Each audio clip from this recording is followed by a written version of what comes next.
All right, guys, so a part two to solving for trig equations.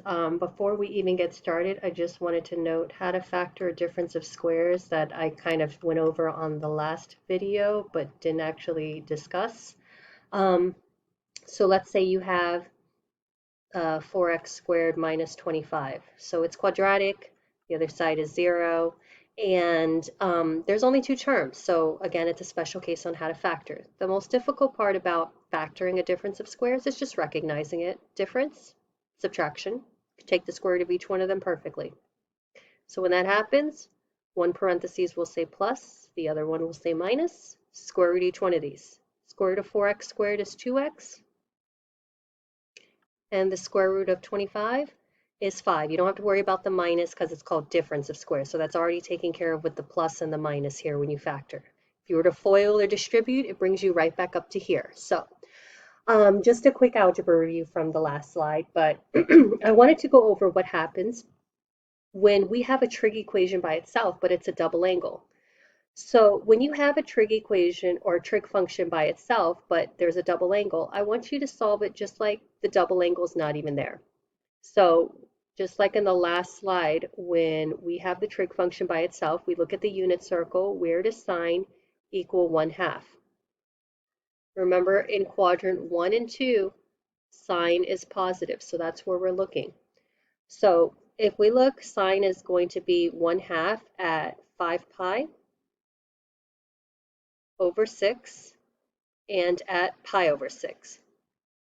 Sorry, I went to quadrant 2 first, but so it's going to be at 5 pi over 6 and pi over 6.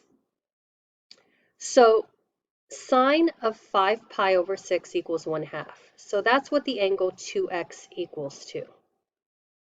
Sine of this whole thing would be 5 pi over 6 equals 1/2. And the sine of this whole thing would be pi over 6 equals 1/2. So 2x is also equal to pi over 6. So when this happens, you get rid of the double angle last. So now I just need to get x by itself. Now to get rid of the 2, you could divide both sides by 2 and then do the whole keep change flip. Since I kind of cut out on the room here, I'm just going to multiply by its reciprocal because that can also be done, and then it saves a step on the keep change flip. But you know, dividing both sides by 2, doing the whole keep change flip thing, that'll work as well. This will divide out, leaving me with x equals, and when we multiply fractions, we go straight across, and that'll be 5 pi over 12. And then from here, we do the same thing. So since I'm not out of room here, I'll do the other way, dividing both sides by 2. And then x equals 2.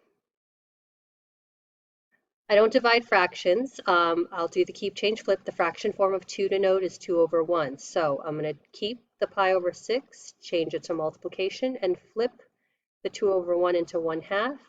I multiply fractions straight across, and that'll give me pi over 12. So those are my two answers. And then from here, just like on the first slide, if you have everything to be the same trig function, because notice there's more than one, not like the first problem we had here, you're going to change everything that has the trig function, in this case cosine of x, and just change it to x, just for an algebra perspective. If you can see what to do from here, you can skip that step definitely.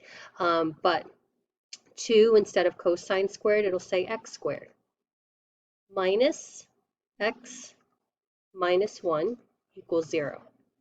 And just a little reminder, remember this is the same way as saying cosine x squared when they put the square in the middle.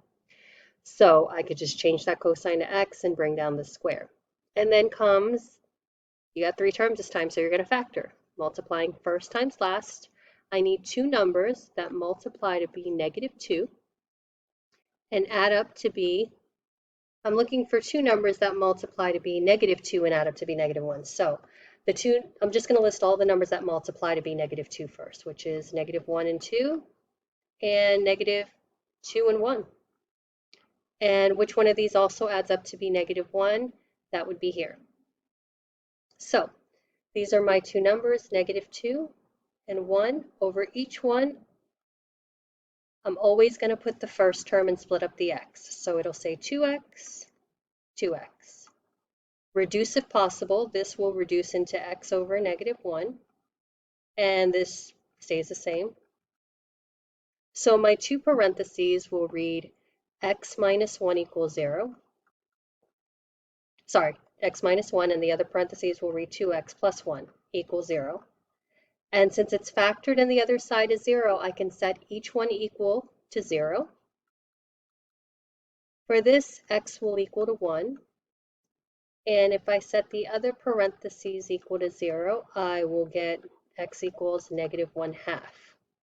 So remember that you changed all of the x's into cosine, or all of the cosine x's into x. So now that we've solved it, change it back. So from here, instead of cosine x, or instead of x equals to 1, it's going to say cosine x equals to 1. And to solve for x, I'm going to look on the unit circle and find out where cosine is equal to 1. And if you look on the unit circle, cosine equals to 1 at 0. You don't really need to put 2 pi because they're at the same space. And remember, when you are solving, the instructions always say from 0 to 2 pi. The 0 is in brackets because you include it, but the 2 pi is in parentheses because you go up to it without including it. Just a fun fact. And then from here, I'm out of room, so I'm going to put it over here as well. So instead of x equals -1/2, I'm going to replace it and write cosine x equals -1/2. So again, unit circle. There's only two quadrants where cosine is negative. That would be quadrant 2 and quadrant 3. So looking in quadrant 2 and 3, where is cosine negative? That would be at 2 pi over 3 and 4 pi over 3. So these are your answers. All right, guys, hope this helps.